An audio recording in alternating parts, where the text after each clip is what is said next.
Sobat Insta, Anda mungkin pernah mendengar istilah manajemen risiko. Manajemen risiko itu adalah pendekatan di dalam mengelola sebuah ketidakpastian yang terkait dengan ancaman, tentu dengan mitigasi atau penanganan yang terbaik. Misalnya kita memiliki target bisa tidur dengan nyaman dan nyenyak, maka kita harus melakukan hal-hal. Yang pertama dengan melihat konteksnya, konteks kita misalkan secara internal kita sendiri single, usia kita misalnya berapa, 25 gitu.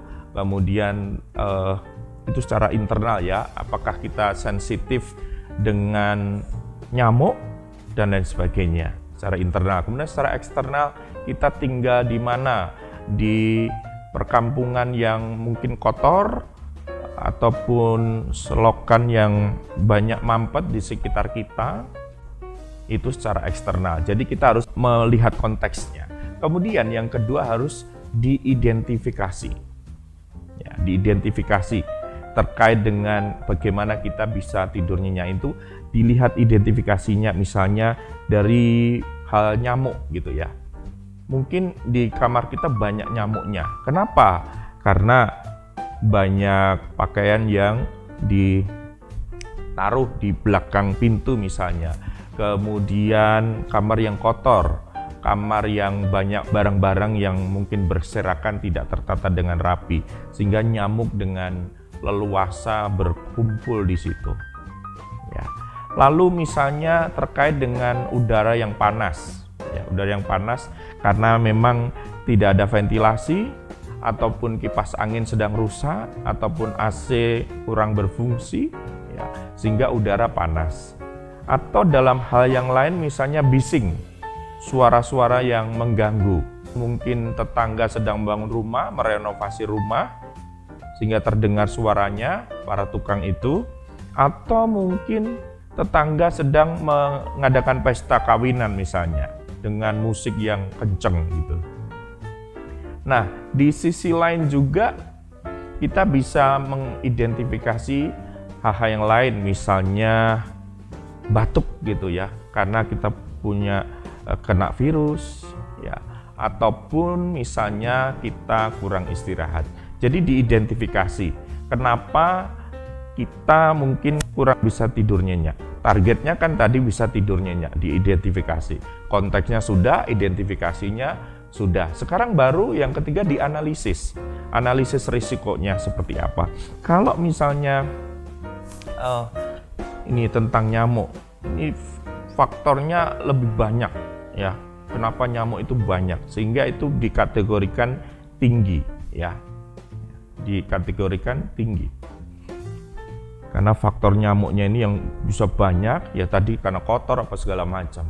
Kemudian dalam hal udara panas ya, udara panas mungkin itu hanya kadang-kadang kalau pas kipas rusak ataupun AC tidak bekerja dengan baik, jadi nggak sering dibanding dengan nyamuk tadi yang sering ada di situ. Ini mungkin kadang-kadang ya, atau ventilasinya ya harus yang kadang-kadang terganggu.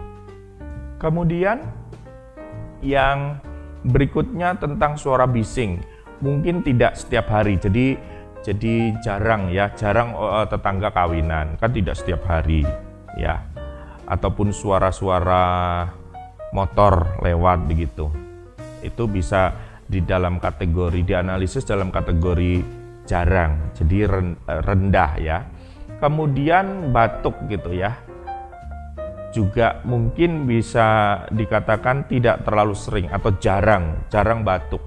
Hanya kadang-kadang tertentu kalau sudah kecapean atau kena virus aja. Sehingga itu dianalisis ya.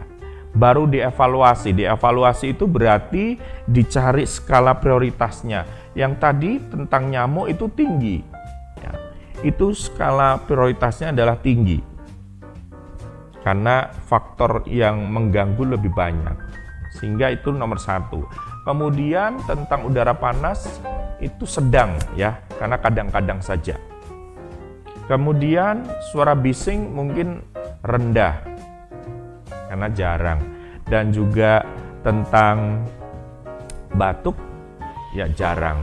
Ini dievaluasi.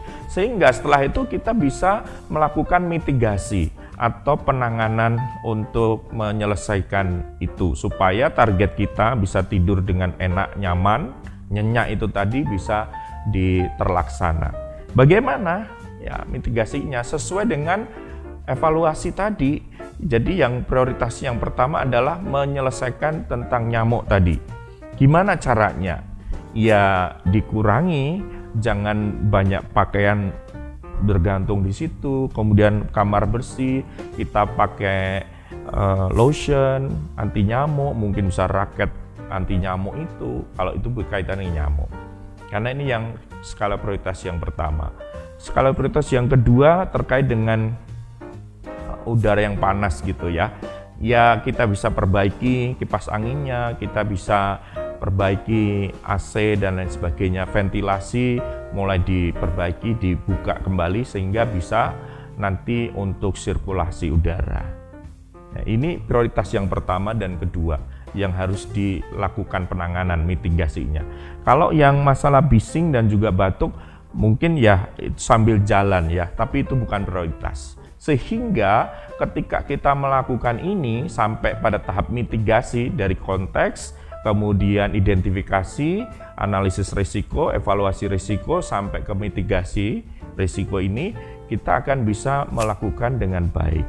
Dan itulah yang disebut manajemen risiko. Targetnya kita bisa tidur nyenyak dengan aman, senang, dan sehat gitu. Nah, inilah sekelumit tentang manajemen risiko.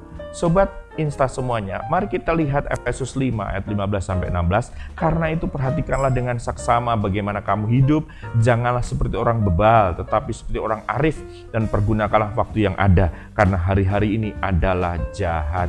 Mari kita dengan seksama, bagaimana kita menjalani hidup itu, apakah dengan sesuai aturan, ya aturan dengan kesehatan, misalnya tadi kita pengen hidup sehat, tidur dengan nyenyak. Nah, gimana apakah kita bisa menjaga hidup kita dengan sehat, mengatur segala sesuatunya, kebersihan dan seterusnya. Itulah hidup dengan bijaksana, arif, dengan seksama. Termasuk dalam membangun hubungan, termasuk dalam melayani Tuhan, termasuk juga di dalam melakukan perintah-perintah Tuhan. Bagaimana? Apakah kita santai-santai saja, pokoknya apa adanya lah hidup, nggak usah terlalu ngoyo gitu. Nggak bisa. Kita harus minta hikmat Tuhan. Jangan seperti orang bebal. Maka perlu yang namanya pengelolaan dengan baik, manajemen hidup dengan baik. Seperti tadi manajemen risiko. Ya. Kenapa? Karena hari-hari ini adalah jahat, kita harus pergunakan waktu. Kita harus ambil prioritas mana yang harus kita kerjakan. Jangan semua dikerjakan, nanti malah kewalahan dan sakit. Jadi ada prioritas ini. Ini berarti menggunakan waktu dengan baik. Jangan sampai hidup kita hancur karena kita tidak bisa mengelola dengan baik. Kita bukan manajer yang baik terhadap kehidupan kita. Tuhan tidak mau itu. Sobat Insta semuanya, orang yang tidak berani mengambil dan mengelola risiko akan banyak kehilangan momentum dan kesempatan yang luar biasa. Karena itu, jadilah manajer-manajer yang baik yang bisa mengelola kehidupan seturut dengan perintah dan firman-Nya. Tuhan memberkati kita semuanya. Salam Insta, inspirasi untuk kita.